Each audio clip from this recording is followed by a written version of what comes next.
Analysis at ESM as well. Professor Dr. Jens Binder, EBI Academic Board Member and Chair in Private Law and Commercial Law and Company Law and Securities Law at the University of Tübingen. Welcome.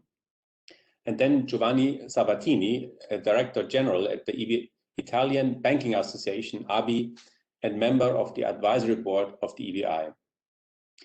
In his keynote address, the implications of the resolution framework and the common backstop for banks, Rolf will introduce the newest addition to the overall banking union framework for the Eurozone. Looking back, the idea for having a banking union was created and developed at the height of the sovereign debt crisis about 10 years ago. The idea based essentially on the realization that a monetary union like the Eurozone does not function properly without some form of centralization. Until then, monetary policy was centralized, but many other aspects of policy sectors remained national, including many aspects of the banking sector. Considering the fact that by having a joint currency, many policies in one country will have spillover effects on other countries, the member states moved on to create a banking union for the Eurozone. Banking union was also devised to ensure that slowly but surely, Europe will move to more integrated banking and capital markets. A banking union essentially consists of 4 key elements. The first one is a joint rule book. The second one, a single supervisor. The third one, a single resolution authority. And last but not least, a common deposit insurance.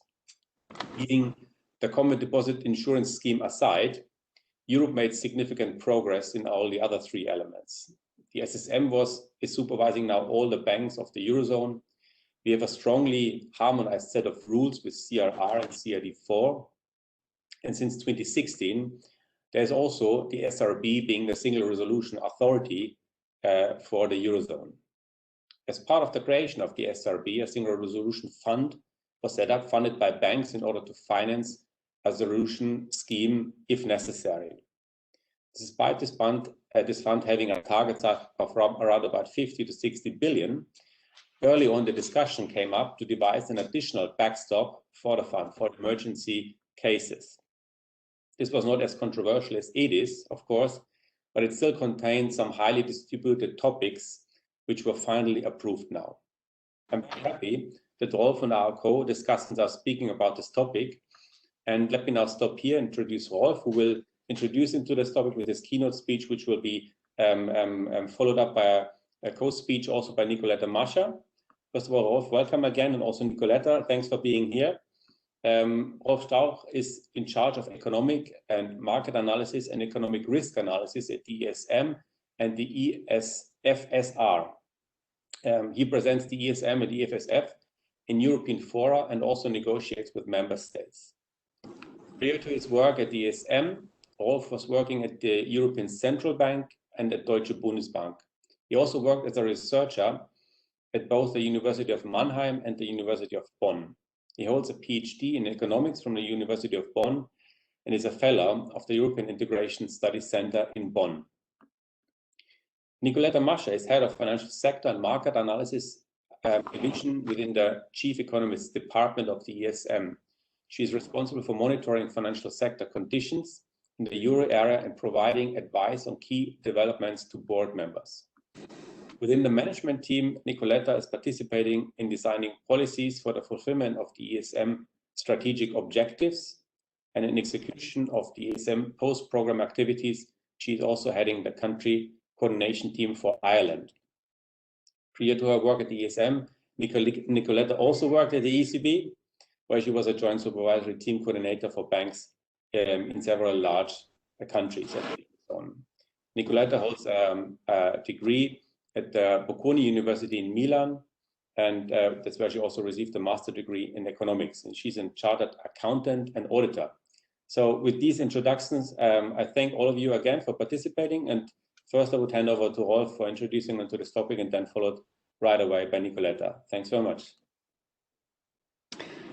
Thank you very much, Thomas, for the kind introduction, and welcome to all the participants here from Luxembourg. I'm here with my colleague Nicoletta Mascher. We are separated by a plexiglass wall to So safety standards are all observed. No worries about that. Today's discussion is about the ESM common backstop to the Single Resolution Fund. The ESM common backstop to the Single Resolution Fund is a significant strengthening of the financial infrastructure and the safeguards of banking union. I think that is the key point we want to explain today and the key takeaway. So understanding why this is a good step, a good point to have at this stage, and also what it means, how it works. So I will first say a few words on the circumstances of that decision and why I see this as an important decision to advance the introduction of the common backstop and now put it in place at this stage. And for that, let me make a few points about the state of the banking sector and how we currently look at it. And we know that the banking sector in this pandemic crisis has played a much different role from the last crisis. In the last crisis, in the financial crisis, and later on it was the banking sector was rather part of the problem than the solution, while we know that this time it was different. So what led to that result? We know that as a follow-up to the past crisis, a lot of measures were taken to strengthening the safety of the banking sector. And the most evident that we know, or where it's most obvious, the improvement is, for example, the increase in capital. The capital ratio basically doubled over the last decade. And that was one of the key points why, at this stage, the banking sector was able to lend during the crisis. But that was not all. And on top of this, there were a number of policy steps taken to make that possible. Part of those policy steps is the action of the supervisor, where actually that provided some capital relief. Another action is that of governments that provide guarantees in order to kind of ring fence the banking sector. A third step on top of that is the fact that cheap funding is provided by the ECB. But what that all says is that, so to speak, the policy world counted on the banks in supporting the economy, and this is then a role that the banks took up. They were, however, much better prepared for taking it up than they were in the past. So through the strengthening of the governance structures, but also of the capital endowment. A second important point is that banks had managed to reduce the legacies of the past and reduce the non-performing loans that they held on their books. So which actually, over the past decade, had returned now to levels that were relatively close to what they were before the past crisis. So in terms of numbers, that if you look at the largest banks, then the median is about 3.2 percentage points. And in the third quarter of 2020. We have, however, also to acknowledge that this is not equal across all banks. Overall, it's a great and excellent result, but there are still some banks also that have to work further on this, and that obviously also implies a somewhat higher degree of vulnerability. So that overall, there's a strong banking sector, but nonetheless, there's also reason to be alerted, and that is the key point that I want to make. The strengthening of the financial infrastructure with the ESM common backstop is a measure of preparedness and alertness. It's not a measure of being alarmed and distressed or thinking about systemic distress, not at all. But it's good to be prepared because we don't know exactly what this crisis will bring along. It's clear that risks increase, and we will have to see what it actually implies in terms of non-performing loans, what it means in terms of bankruptcies. We know that past years, numbers of bankruptcies have kind of gone down, which looks counterintuitive, is the consequence of many policy measures taken. But those effects will be felt at a later stage when they are phased out.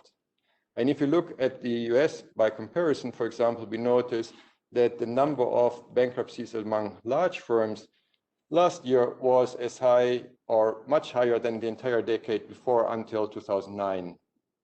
So it just maybe gives a sense of what may be coming up, so that there will be a significant increase. It's not visible yet, but we have to be prepared for this to happen.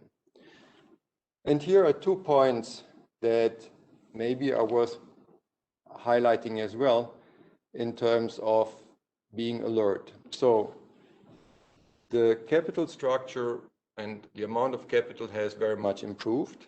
That is absolutely correct. And with that also the loss absorbing capacity. But still, in the overall process of creating banking union, implementing it, it is also true that banks are still in the process of building up MREL, and so the bail-inable amounts that they have on their balance sheet. The process is well advanced, but we are not fully there yet. The second element, and here it becomes more structural, and this is from our perspective, a more important point, is profitability. And here we have to notice that profitability in the European banking sector, for a number of reasons, is still rather anemic. If we look back at last year, September, it was on average 1.8% in kind of return on equity, which is way too low to be attractive really for investment. If you look at equity pricing, it has dropped last year, has very much improved towards this year, 70%, but still it's 15% below what it was before the crisis. And the price to book ratio, which is one measure of how markets look at banks and what they expect in terms of profitability, is about 0.5. So, which shows when you compare to the US, where it's above 1, that indeed there is relatively market trust in the European banking sector, which in turn just means that in forward-looking, unless something happens, the banking sector has limited own capital generating capacity. For all those reasons, as I said before, it's good to be prepared and to be alerted, but there's no reason whatsoever in order to be kind of completely alarmed or distressed on the situation. So this is, so to speak, the environment why I argue it is an important decision what the Eurogroup decided in December last year to actually advance the introduction of the common backstop, and why it is a significant step forward in the financial infrastructure and the safeguards of banking union. Now, the common backstop was actually expected to be implemented at the latest at the end of 2023. That is foreseen in the BRRD. So this is now is expected to be advanced by 2 years. This is, from our perspective as ESM, part of a bigger decision on strengthening the structure of the ESM.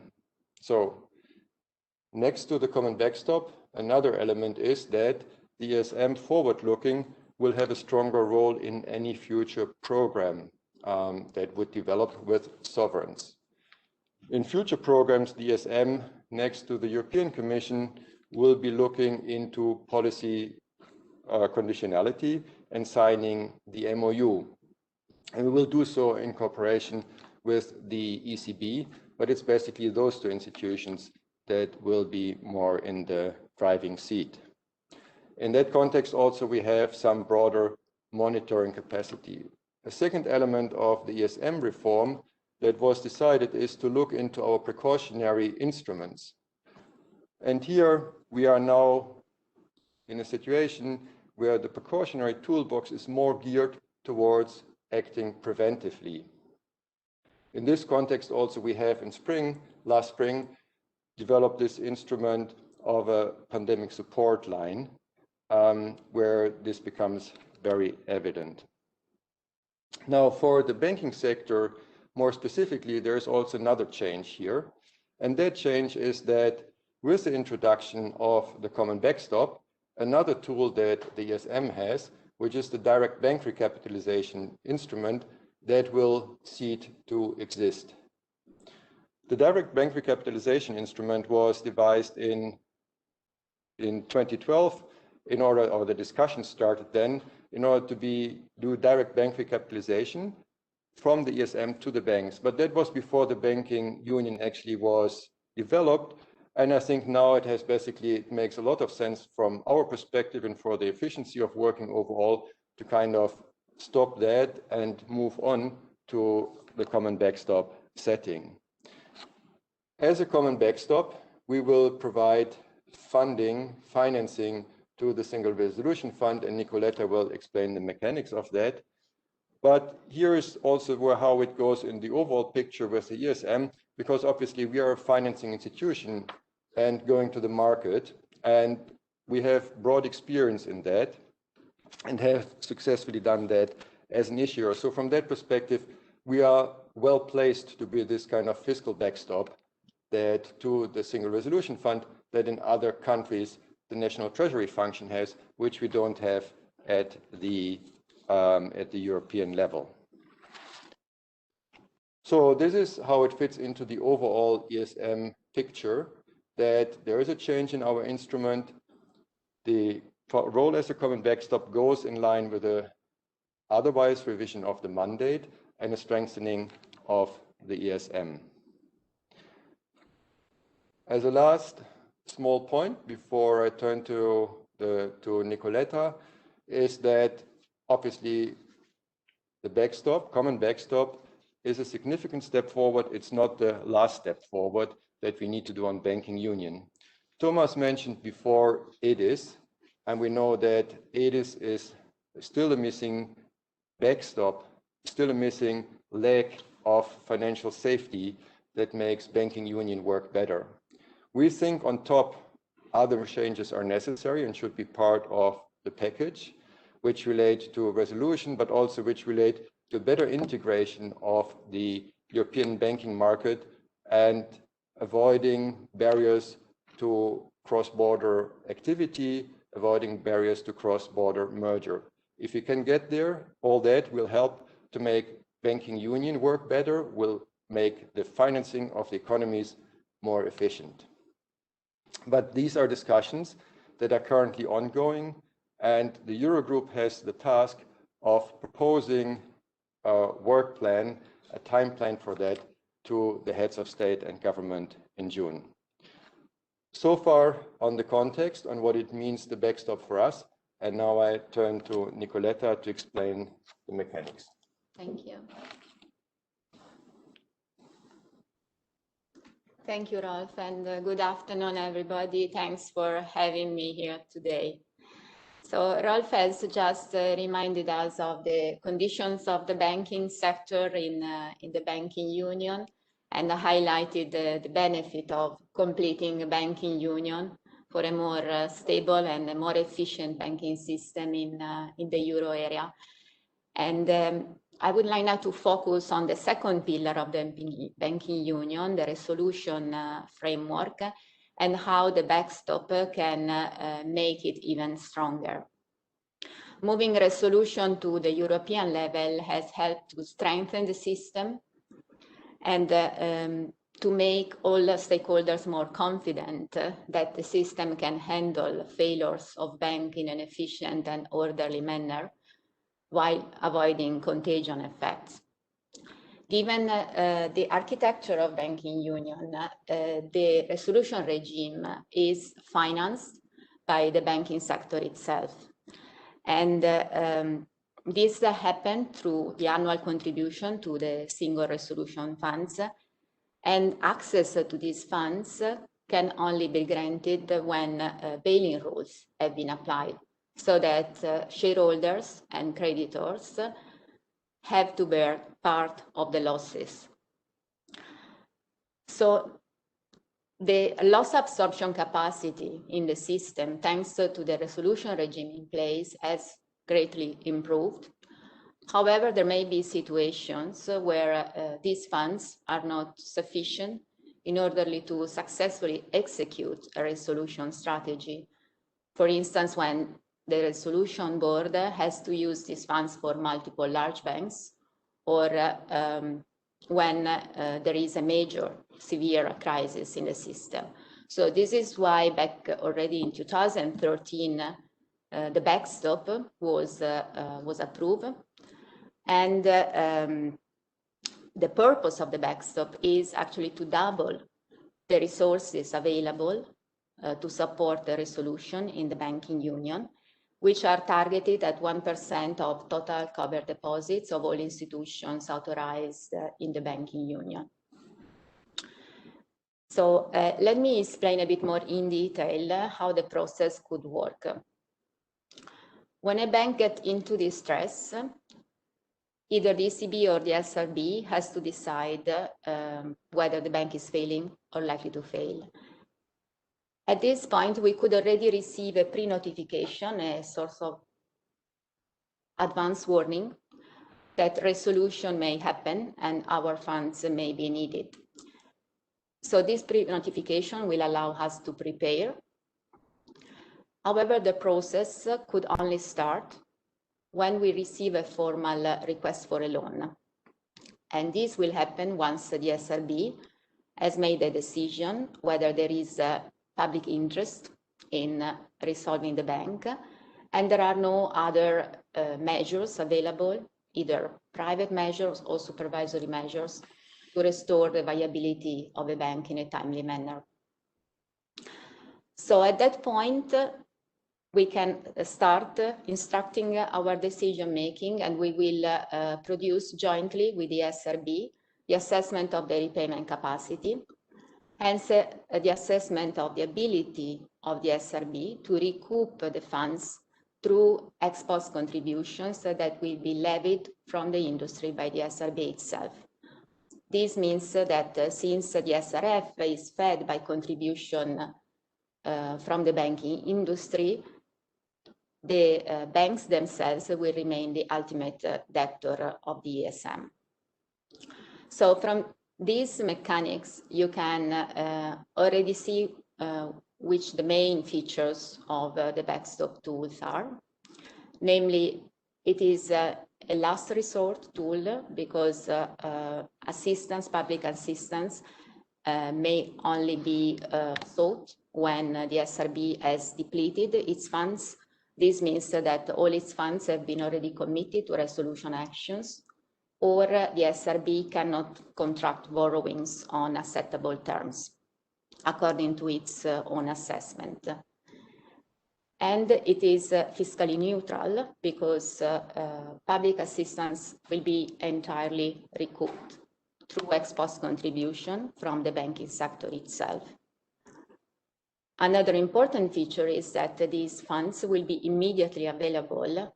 The time frame within which we have to disburse and to make it, first to make a decision on the repayment capacity assessment and then to disburse is 12 hours and can be extended only up to 24 hours.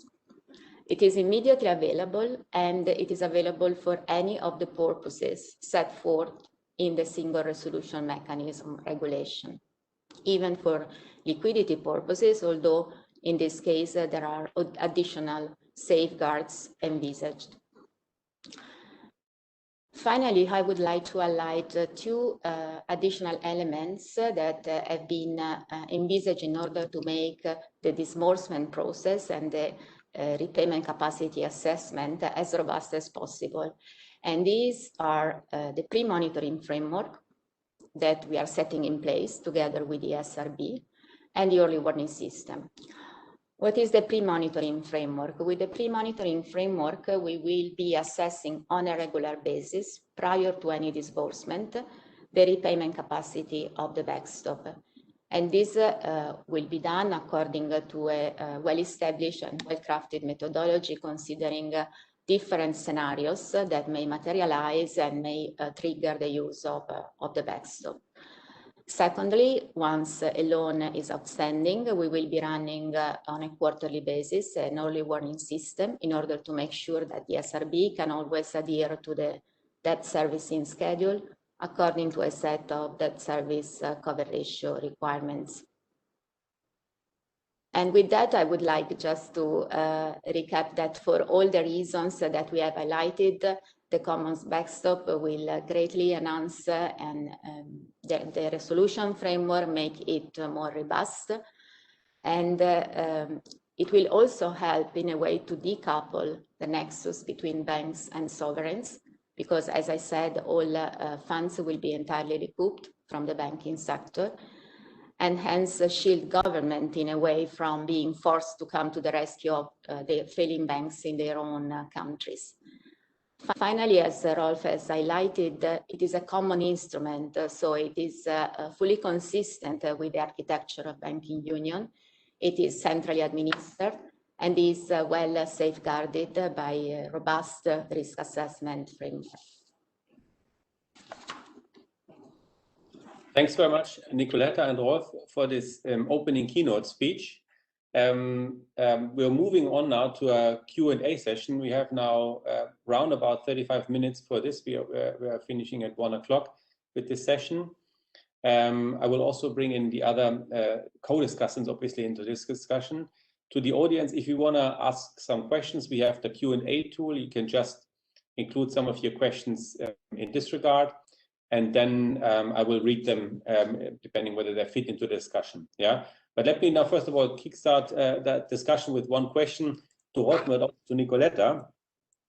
You mentioned this as an additional safeguard, the backstop as an additional safeguard within the overall banking union framework. So, but we have now, let's say, a European supervisor. We have the European resolution regime. We have quite a significant amount of money in the single resolution fund.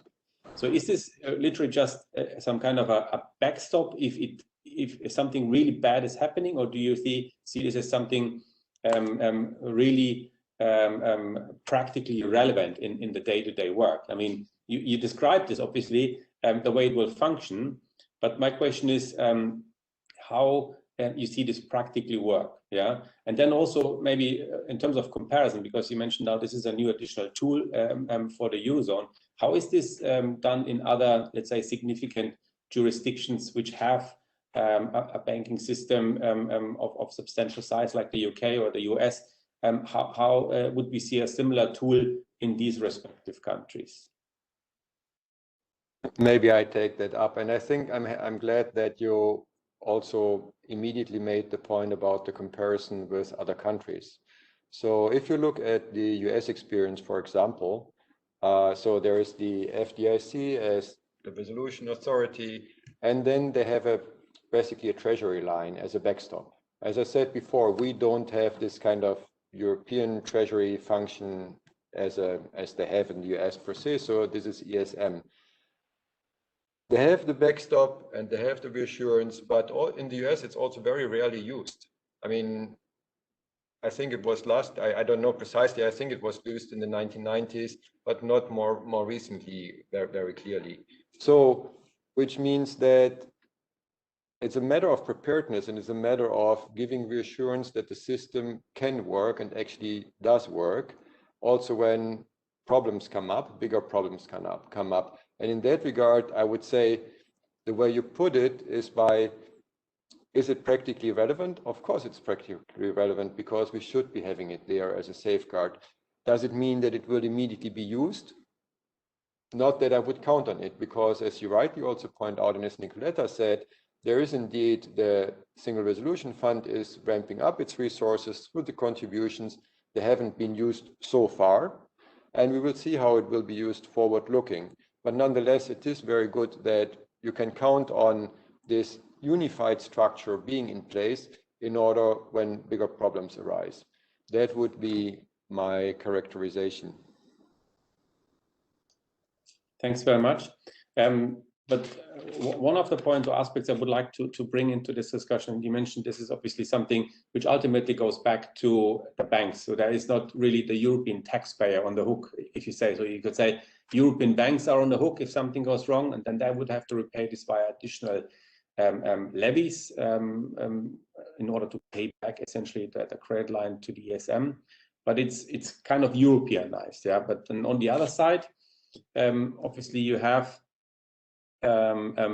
still a strong influence by national authorities and national member states on the banking system. Yeah, I'm not speaking about now, let's say, CRR and CRD, which is to a great degree Europeanized. I mean, there's implementation with CRD, of course, but there's a great degree of European rules, but there are still other rules like insolvency regimes and other regimes which directly affect banks as well. Is this something where you say, okay, this needs to be more Europeanized as well, because now it's not only, let's say, the national banks which have to pay back a credit line to the ESM, but it's really European banks which have to do this. How do you see this? I think this relates to an argument that Nicoletta made, and maybe Nicoletta, if you would. So I understand that your point is about the harmonization of insolvency regimes across the banking union to make the system even more unified and homogeneous. Yeah, and absolutely. I mean, this is one of the next necessary developments in making the resolution framework even more robust and more complete. And this is actually part of the current discussion about how to move forward from the current resolution regime, which is well crafted and now made more robust with the backstop, but still incomplete because there are situations that cannot be handled swiftly and in a harmonized way across Europe because of the differences in the insolvency regimes, the differences in the deposit guarantee schemes, and in the way the deposit guarantee schemes can be used for resolution actions. So in this respect, we agree with the view that there is need for more harmonization across Europe, and there is a need for devising let's say, universal tool to handle the failures of banks across the banking union. But maybe if I just may add this to make really clear the point that I think that you made before when you ask for national and European responsibilities, right? So imagine us 10 years down the road, there is a big bank in the euro area that is supervised by the SSM that goes into trouble and that will be resolved under public interest by a European institution, the SRB, with the money then available in the single resolution fund. Suppose at that stage there would not be the possibility of drawing on a euro area backstop, but as under the current arrangement, there would be a national backstop for that big bank. I think here you feel how the incompatibility or compatibility of institutional setting would work, right? So you have a European supervisor, you have a European resolution authority, and then you would suddenly turn to the national authorities to be the backstop. So, and that is why actually from an architectural point of view, this also makes a lot of sense. This is why it was originally already foreseen as a setting in the BRD. So, and just now this step is advanced and we now got that role. So I think that from that perspective, it's fully compatible. And on top of that, what Nicoletta said about the harmonization clearly plays a role. Thanks so much, Max. Absolute sense. One question from the audience, from the Q&A tool. And again, to all the other ones, if you have questions, please type them into the Q&A tool. So a question from Josef Bergmüller is now, a lot of the ESM's credibility is undermined by its decision-making rules that could be impractical in crisis situation. Yeah. So every deployment has to be approved by a majority of the Eurogroup first. And in by experience, that's not always very easy. Yeah. Do you see this as a big obstacle in a big crisis situation, that essentially you always need a majority of the member states to approve this respective? Yeah, they will probably have their own views when the crisis arises about this as well. But how do you see this this topic? Thanks, Josef. So I can say a word and then I hand on to Nicoletta, who can go again through the decision-making process. I do understand the question very well. From my perspective, after 10 years in the EFSF, ESM, I must just say it's true as a conceptual concern, but effectively in the past, when it really then was necessary, it has always worked. So that the practical experience is, in case of need, yes, you can take those decisions. That's what I just kind of say as from a more general point. The second point is, and here it's also very clear, is that the process is such, and there have been a lot of steps being made in order to ensure that it can be taken at short notice.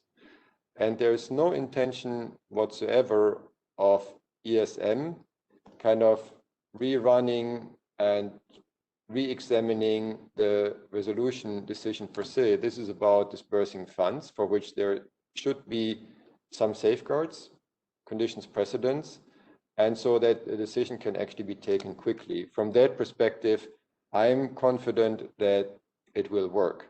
But maybe Nicoletta can say a few more words on how the process practically looks. Yes, and maybe Thomas, I don't know whether you want to put on the slides with the decision-making process itself. Maybe Ricarda, you can put them on the screen right now. And I will start adding a couple of points that, in my view, make the process very robust and very efficient, so that to avoid any delay in disbursement. I would go to the second one. Next slide, please. Yeah, thank you.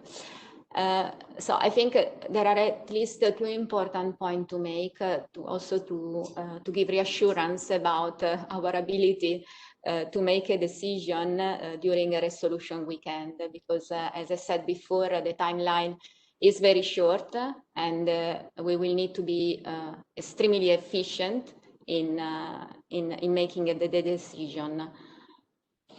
First point I want to highlight is that when we receive the request for a loan, so once the SRB has made a decision on the public interest test and the use of the funds, at that point we will also receive an important set of information about the resolution case at hand, and that will enable us to very quickly instruct the procedure. And this is not something we will do on the spot in the 12 hours, because as I said before, there is a pre-monitoring framework in place, according to which we will assess on a regular basis, as soon as the backstop facility has been fully endorsed, so already in 2022, we will start assessing on a regular basis and at least once per year the repayment capacity of the backstop under a potential extremely adverse scenario, meaning a breaking point scenario where the backstop may be triggered. So this means that if we are approaching a situation where we believe that the backstop may be triggered, we will already have the assessment available, because there will be an escalation process in place that will enable us to increase the frequency of this assessment. So basically, in our framework, once we receive the request for a loan, we will already have the assessment ready for instructing the decision process. On top, we can also go back to the SRB to ask for additional information in order to refine the assessment if this is needed. And we will also have a role as observer in the extended executive sessions that will decide upon the resolution case. So with this information, we will produce a draft proposal for our managing director together with the SRB. And at that point, there may be also a decision about approval by qualified majority. So in most cases, the approval will be by mutual agreement. But if there is an assessment, either by the Commission or by the ECB, that failure to disburse in a timely manner could pose a threat to the euro area sustainability, then the approval can go by qualified majority. And as soon as the SRB confirm that the resolution scheme has entered into force according to the initial request, the managing director will inform the board of directors, and we will proceed with the disbursement. So I think that the process is very well safeguarded in order to make this possible, although it may seem impossible. Thanks very much, Nicoletta, and thanks for answering these questions. I would like to bring in now our co-discussants into this group, and we basically also asked them to give us their view about the common backstop. I introduced both of them already, Professor Jens Binder and Giovanni Sabatini. Maybe, Giovanni, we can start with you. I would hand over to you for a co-statement on this, I would say 5 minutes, so we can then continue our discussions after also Jens Binder spoke. So Giovanni, maybe over to you. Thank you, Thomas. Good morning, everybody, and thank you for the invitation. Well, when we look at the important and ambitious banking union project launched in 2012, we feel a sense of urgency to complete its 3 pillars. And this feeling is even more acute in the present circumstances, as well as we all understand how critical will be a well-integrated banking and financial markets for support the relaunch of the European economy in the current circumstances. And therefore, we welcome the agreement on the common backstop to the Single Resolution Fund. This being said, however, when we consider the second pillar of the banking union, the Single Resolution Mechanism, I think that the situation is still unsatisfactory. And this assessment has been recently shared by the EBI, the Italian Banking Association, with the German Banking Industry Committee. We recently published a common document where we also formulated some proposal. Today, for the vast majority of the banks in the EU, in the event of a crisis, the normal scenario is a liquidation under national insolvency or national liquidation regime, as has been noted also by Nicoletta. And because most of the banks, particularly medium and small-sized banks, probably will not pass the public interest test. So the national banking insolvency or national banking liquidation regime varies across jurisdiction, and the coexistence of the common resolution framework with a plurality of national regime could generate dysfunctionalities and may give rise to inefficient, costly, and heterogeneous outcomes with serious economic and social impact, especially if the existing instruments and regulation are not applied uniformly. So a change in the legal framework is therefore appropriate and urgent. Solving potential inconsistencies and creating an harmonized insolvency regime, not only for banks under the direct remit of the Single Resolution Board, appears essential for both the banking union and the capital markets union.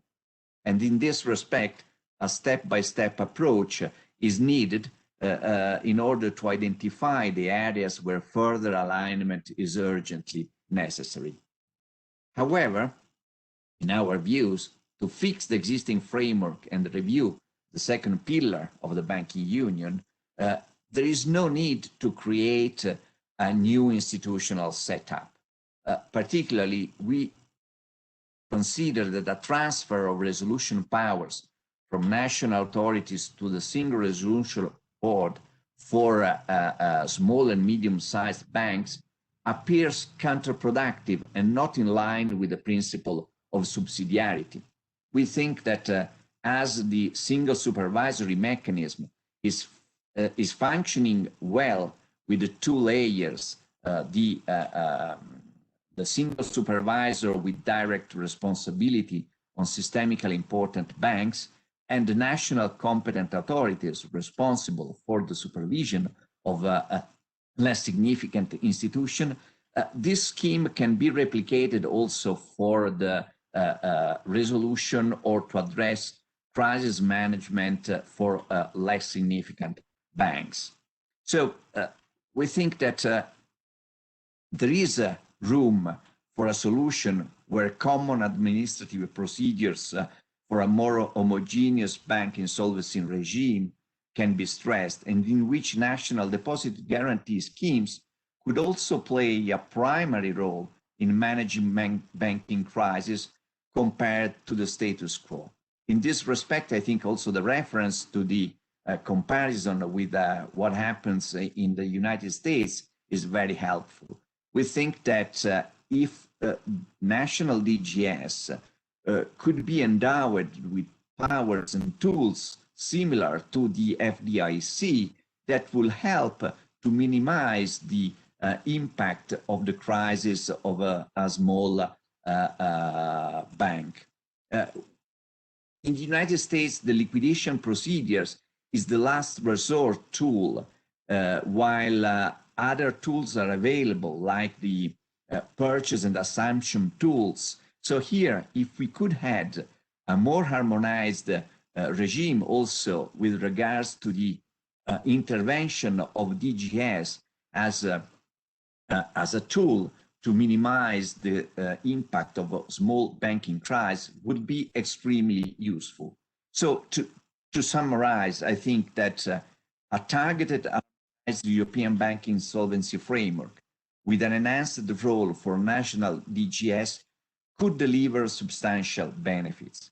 So the objective of this reform should be to provide for alternative instruments for national DGS in addition to the mere liquidation. And also the strong role of institutional protection scheme, IPS, in preventing banking failures in the first place should be respected. So a crisis management system with broad mandates of DGS would support the EU Commission's aim to strengthen the banking union without changing the institutional setup and to complete in a practical way the second pillar of the banking union. Thank you. Thanks so much, Giovanni. A player for a combination of European and national authorities for subsidiarity, and essentially also for keeping the current institutional framework in some aspects. Thanks very much for this. And then I would hand over to Professor Jens Binder, who would provide us his view the academic side of the topic. Well, thank you. Thank you very much, Thomas, for this introduction, and thanks for having me. It's a pleasure to be here. I think what I wanted to say has very much ties in with what has been said before. I think when we look at the picture that is present right now, the impression that we get is ambivalent. We have mixed precedent in that only one case has gone to resolution proper, Banco Popular in 2017. We've got a number of cases where the banks did not pass the public interest test and therefore went into winding up under the national laws, which, as has been said very correctly, looks very different from country to country because there are so many different procedures and different roles. And in this regard, I couldn't agree more with what Giovanni has just said. In fact, this is a subject of ongoing research of mine. I refer you to a working paper which will be out shortly. Now, turning back to where we started, I guess, looking at the common backstop and at the situation that has been analyzed by Rolf and Nicoletta before, I think it is important to say that the implementation of the common backstop is really a crucial step forward in that it basically removes one major potential obstacle to swift and proper application of the resolution toolbox to banks which size clearly and interconnectedness clearly would make them meet the public interest test. So for those banks which are within the scope of the Single Resolution Board, I think the introduction of the common backstop is a crucial step forward. But one point of caution in this regard, I think it will be very important to define common principles on the use of the fund. And this may be difficult in view of very different views on what the SRF and the SRB actually should do in each particular case. Of course, we do have a list of potential objectives and uses of fund money in the regulation, but still how these different uses and how the different objectives to be pursued by the uses, by those objectives are to be prioritized in each particular case, I think differs very much and depends very much on your individual view on what the board actually should do in view of the cases. And of course, it is difficult to predict how this is going to look like in the future because of the huge amount of discretion that is granted to the board. Now, it is certainly true, as Rolf has pointed out correctly, that very dramatic progress has been reached so far in terms of the resilience of market participants, and I fully agree with his view that this is something rather positive. And this applies across the board of indicators that have been examined in the latest monitoring report on risk reduction indicators presented by the Commission, the ECB, and the SRB in November 2020. The NPL ratio has gone down, the MREL has gone up, the capital position has improved, as has the leverage and the liquidity position. So we see a vast degree of progress here. And in my final minutes that I have, I'd like to maybe discuss a little bit how this translates into the prospects for bail-ins in the future, because as we all know, the bail-in tool is clearly the core element of the resolution toolbox. And if we cannot get this tool, which has not been applied, to work, then the whole exercise of having a single resolution mechanism may prove unsuccessful in the long run. So if this cannot really work, there's very little hope that we can deal with the very large cases that may happen in the years to come. Now, I think the first point to stress here is that a reliable basis of designated bail-inable debt is really essential in order to prevent systemic repercussions triggered by a bail-in. I mean, we've seen in Italy and we've seen in Cyprus how much risk there is in terms of involving retail investors with their savings and their claims against the failing institution in the loss sharing. We've seen, and I think we've learned, that this is something that must be avoided at all costs unless we want to trigger either severe public policy considerations which may preclude a bail-in politically, or trigger capital flights as we've seen in Cyprus. This is something that needs to be prevented, and for that we need a reliable basis of designated bail-inable debt instruments. And in this regard, I think it is worth looking at the detail of the figures that were presented in last November's report. There are huge residual differences left among member states in terms of both the quantitative indicators, the differences in terms of MREL target and target shortfalls, as there are differences in terms of the qualitative indicators. The composition of MREL across member states looks very different, and this applies in particular to the level of subordinated debt instruments. And I think if it's not possible to actually remove those differences, the proper and reliable implementation of the bail-in tool is likely to remain difficult for some time in the future. And there's certainly a rather long way to go before we reach sustainability in this regard, before a really sustainable market in bail-inable debt instruments within Europe, in all parts of Europe, in all different parts, with different banking systems and funding practices and so forth, is established. Then a lot of research has been published on the many remaining difficulties that come on top of this. Let me just point very quickly to two important things here. There's, first of all, a very problematic trade-off between the high level of discretion granted to the SRB with regard to the calibration of the bail-in tool on the one hand and the pricing of bail-inable debt instruments. This is not likely to go away. There is a huge amount of difficulty in terms of the calibration of a bail-in view of the valuation problem, something that we've seen also in the Banco Popular case, where the valuation of that bank was hugely difficult and hugely unreliable in many respects, which is now giving rise to protracted litigation.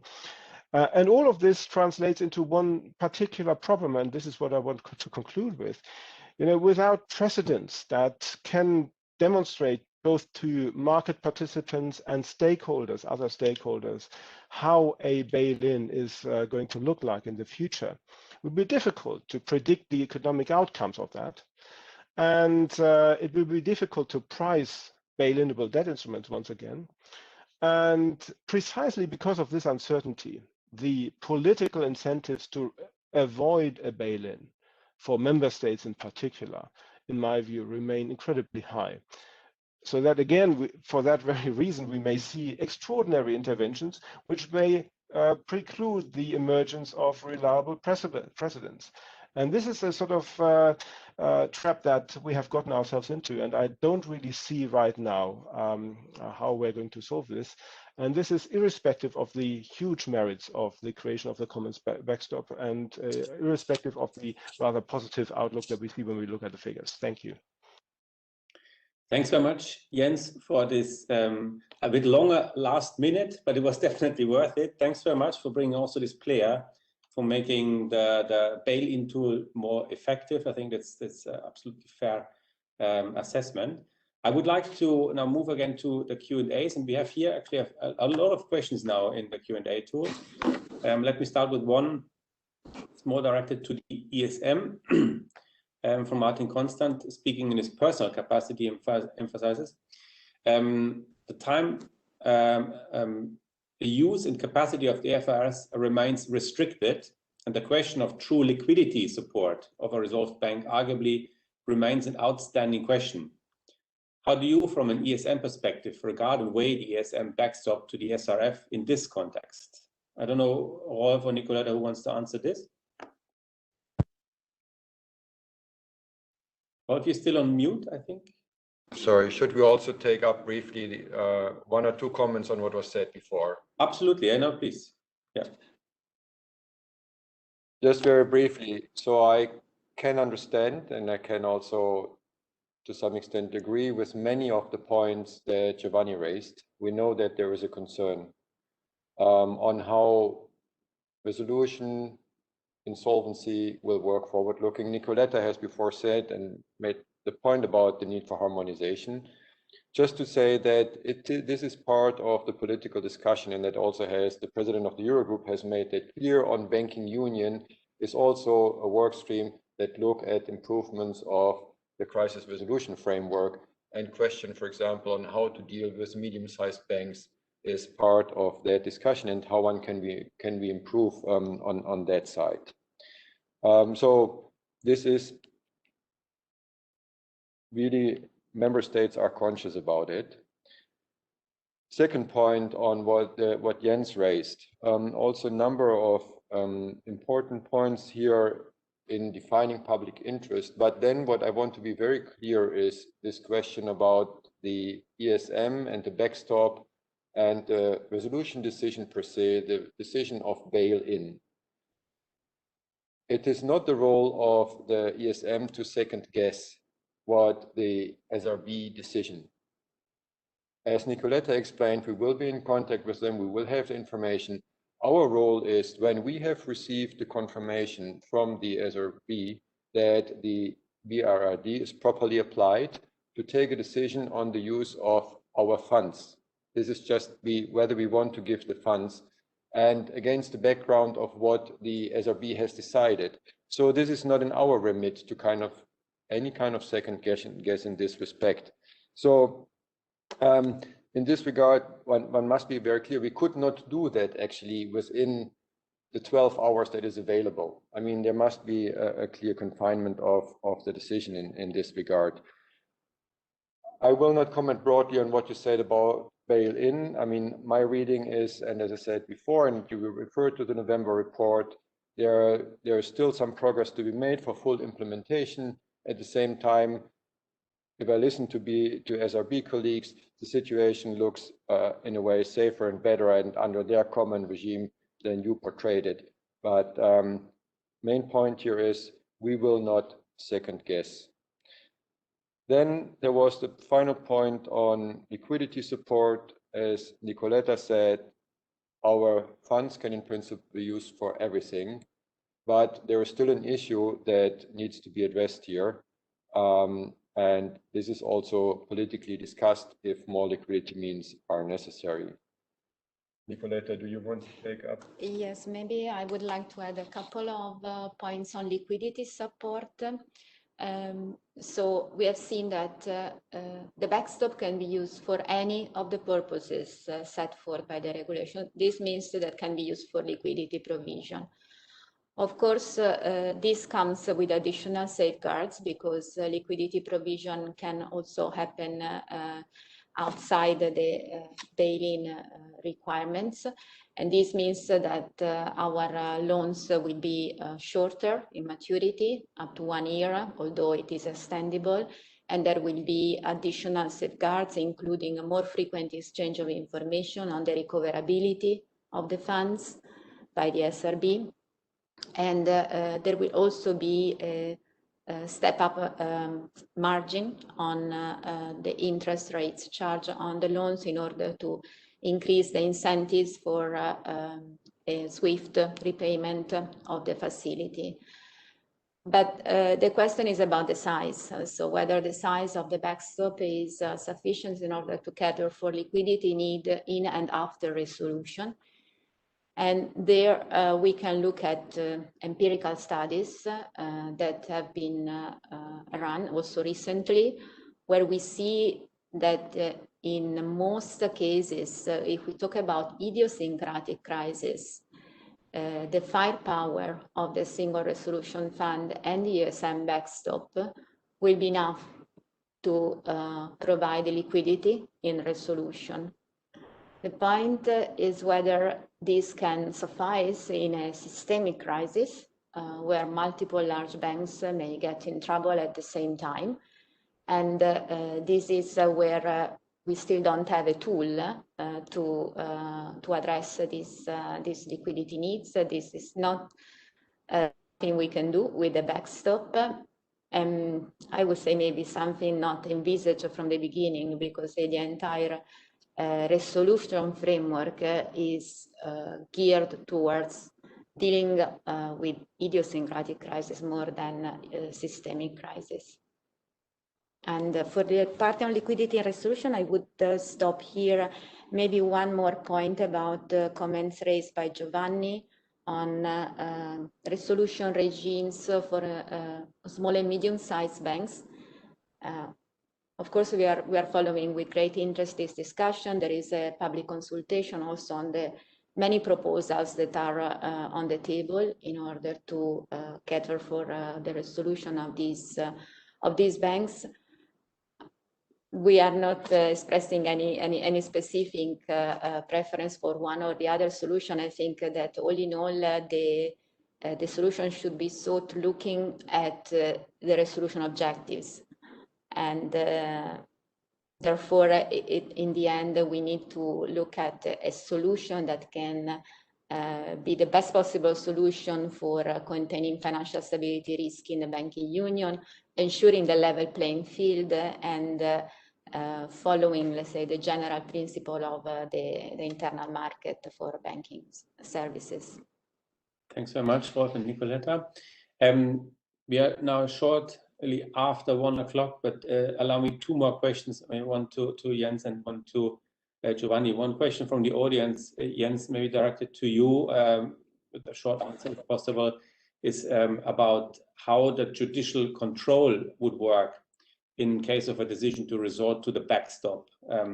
This will be subject to this, but do you have any idea how this will work in practice? So the question is now, what form of judicial control there would be?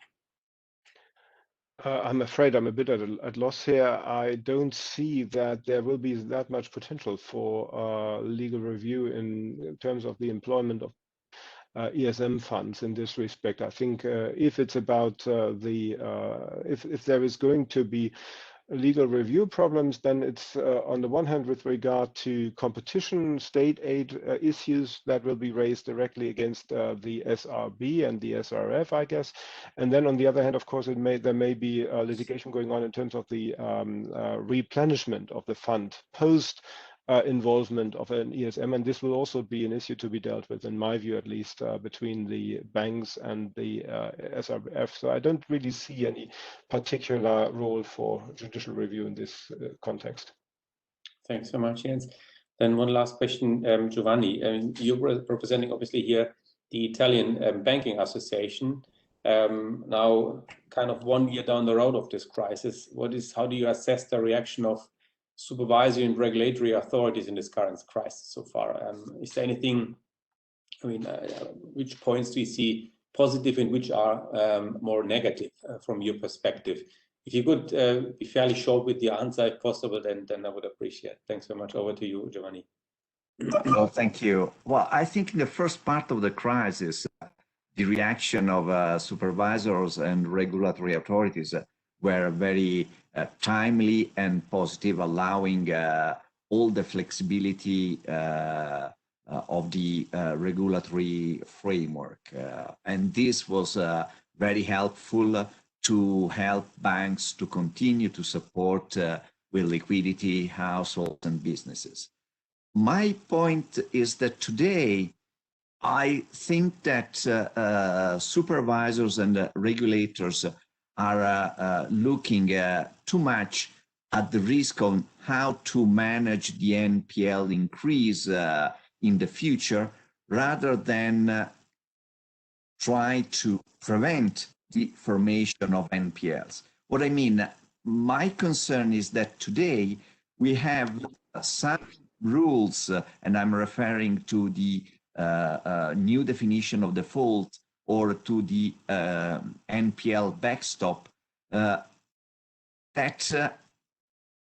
embedded a too mechanistic and procyclical approach in addressing the credit risk. So my concern is that the interplay of these rules can accelerate the formation of NPLs and doesn't allow banks to support firms or households with forbearance measures. So my point is that probably supervisors and authorities today, in the light of the continuing emergency, they should reassess whether the procyclicality embedded in some of these rules should be reviewed or temporarily suspended. So to be sure that monetary policy, fiscal policy, and also regulatory policies are still aligned in supporting the European economy. Thanks so much, Giovanni, for this answer. And we have now more or less 1:10, so I'll close today's policy series. Thanks so much again to Rolf, Nicoletta, Giovanni, and Jens for participating and sharing their views about this.